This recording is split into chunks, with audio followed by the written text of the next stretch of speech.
آج ہم یہ سمجھیں گے کہ دمہ کی بیماری کی علامات کیا ہوتی ہیں جس کو ہم استھما کہتے ہیں، اور اس سے بچاؤ کے لیے ہم کیا ایسا کریں کہ ہماری بیماری کنٹرول میں رہے، اور اگر ہمیں اس چیز کا شبہ ہو رہا ہے کہ ہمیں خدا نخواستہ دمہ کی بیماری یا استھما تو نہیں ہے، تو ہم اس کا کیا علاج کریں اور اس کے لیے کیا ایسے ٹیسٹ کرائیں۔ تو آئیے ویڈیو کو شروع کرتے ہیں۔ دمہ، جس کو استھما کہتے ہیں، یہ اگر ہماری میڈیکل زبان میں کہا جائے تو یہ ایک ری ایکٹیو ایئر وے ڈیزیز کی علامت ہوتی ہے، یعنی ہمارے پھیپھڑے کن چیزوں سے حساس ہو جاتے ہیں جس کی وجہ سے وہ سکڑ جاتے ہیں، اور وقتی طور پہ سکڑتے ہیں، اور جیسے ہی ان کو کوئی دوا ملتی ہے یا ان کی فیوریبل کنڈیشن آتی ہے تو ہمارے جو پھیپھڑے ہیں وہ ٹھیک طریقے سے کام کرنا شروع کر دیتے ہیں۔ وہ کون سی ایسی چیزیں ہیں جن سے پھیپھڑے کی جو نالیاں ہیں وہ سکڑنا شروع ہو جاتی ہیں،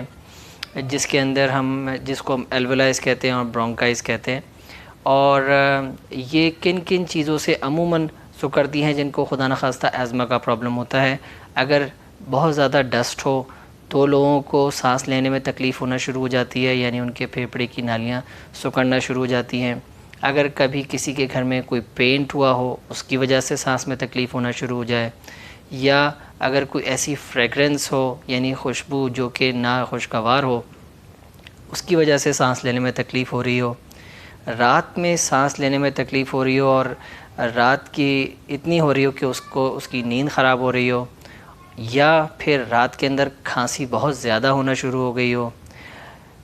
جب بھی کوئی موسم چینج ہو تو بہت زیادہ سانس میں تکلیف ہونا شروع ہو جائے، یعنی سردی سے گرمی آئے یا گرمی سے سردی آئے، اور یہ چیز بار بار ہو رہی ہو اور کچھ دوائیاں لیں ٹھیک ہو جائے وقتی طور پہ اور پھر دوبارہ سے سانس کی تکلیف ہونا شروع ہو جائے،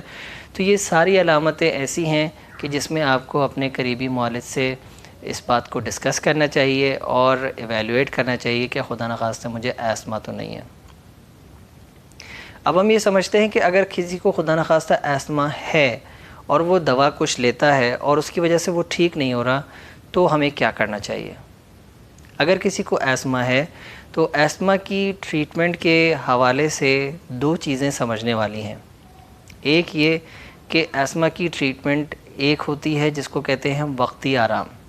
وہ ٹریٹمنٹ وقتی آرام کے لیے ہوتا ہے، اس کا موٹیو یہ نہیں ہوتا کہ آپ کو دیر پا آرام ملے، تو لہٰذا وہ لوگ کہ جن کو استھما کی بیماری ہے وہ اچھی طرح سمجھتے ہیں کہ جب وہ انہیلر استعمال کر رہے ہوتے ہیں جن کو ہم پمپ کہتے ہیں، تو وہ انہیلرز دو قسم کے ہوتے ہیں، اور یہ جن لوگوں کو استھما ہے ان کو یہ بات سمجھنے کی ضرورت ہے کہ جو استھما کے انہیلرز ہیں وہ دو قسم کے ہوتے ہیں۔ ایک ہے فوری آرام کے لیے لیکن وہ وقتی ہوتا ہے، جو سیلبیوٹامول کے نام سے آتا ہے یا وینٹولن کے نام سے آتا ہے، یہ انہیلر وقتی ہوتا ہے اور فوری آرام کے لیے ہوتا ہے۔ لیکن اگر آپ چاہتے ہیں کہ آپ دیر پا آرام رکھیں اور آپ خدا نخواستہ یہ جو سانس کی تکلیف ہے یہ بہت زیادہ نہ بڑھ جائے تو آپ کو لانگ ٹرم ٹریٹمنٹ میں جانا پڑتا ہے۔ لانگ ٹرم ٹریٹمنٹ کے اندر آپ کے پاس بہت سارے نام آتے ہیں جس میں سیراٹائڈ ہے، سلمیٹرول ہے، اور اسی طریقے سے فلوٹیکاسون ہے، تو یہ ساری چیزیں جو ہیں یہ لانگ ٹرم ٹریٹمنٹ کے لیے ہوتی ہیں۔ لیکن عموماً یہ ہوتا ہے کہ لوگ اس کو سمجھتے ہیں کہ یہ فوری آرام کے لیے ہے اور وہ پمپ استعمال کرتے ہیں اور وہ سمجھتے ہیں کہ اس سے آرام نہیں آ رہا، حالانکہ یہ فوری آرام کے لیے نہیں ہوتا، لیکن اس کا استعمال اپنی ٹریٹمنٹ کے اندر کرنا بہت ضروری ہے، کیونکہ جب ہم یہ استعمال صبح شام کریں گے تو ہمارا ٹریٹمنٹ جو ہماری بار بار جو شارٹ ٹرم انہیلر کی نیڈ ہے وہ ختم ہو جائے گی، اور ہماری جو بار بار طبیعت خراب ہو رہی ہوتی ہے وہ اس سے بہتر ہو جائے گی۔ تو اپنے معالج سے یہ ضرور دیکھیے، پوچھیے کہ اس میں سے لانگ ٹرم والا کون سا ہے، شارٹ ٹرم والا کون سا ہے، تاکہ آپ کو اندازہ ہو سکے کہ جب میری فوری طبیعت خراب ہو تو مجھے کون سا انہیلر لینا ہے، اور دیر پا آرام کے لیے اور لانگ ٹرم ٹریٹمنٹ کے لیے مجھے کون سا انہیلر استعمال کرنا ہے۔ ہمیشہ عام طور پہ ہمیشہ سے ایسا ہوتا ہے کہ مریض جو لانگ ٹرم والا انہیلر ہے اس کو ان ایفیکٹو سمجھ کے، غیر مؤثر سمجھ کے چھوڑ دیتے ہیں، حالانکہ اس کو لمبے عرصے کے لیے لینا بہت ضروری ہوتا ہے، کیونکہ اسی سے آپ کے استھما بہتر ہوتا ہے۔ شارٹ ٹرم والے سے آپ کے استھما کی کنڈیشن بہتر نہیں ہوتی، صرف سمٹمز بہتر ہوتے ہیں، وہ بھی وقتی طور پہ۔ تو اس بات کا خیال رکھنا ضروری ہے۔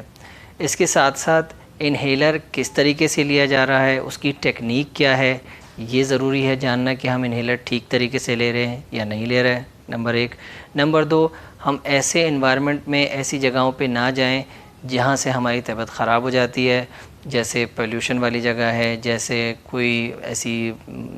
بو والی جگہ ہے جو ہمیں نقصان دے گی، یا کوئی ایسا انوائرمنٹ ہے جہاں پولنز بہت زیادہ ہیں وہ ہمیں نقصان دے گا، یا اگر ہمیں اندازہ ہو رہا ہے کہ اب سردی سے گرمی آ رہی ہے، گرمی سے سردی آ رہی ہے، تو ہمیں اس بات کا خیال رکھنا چاہیے کہ ہم موٹے کپڑے پہن کے نکلیں تاکہ ہمیں سردی نہ لگے اور ہماری ایسما کی کنڈیشن خراب نہ ہو۔ امید ہے کہ اس سے آپ کو فائدہ ہوا ہوگا۔ اپنا خیال رکھیے گا۔ السلام علیکم۔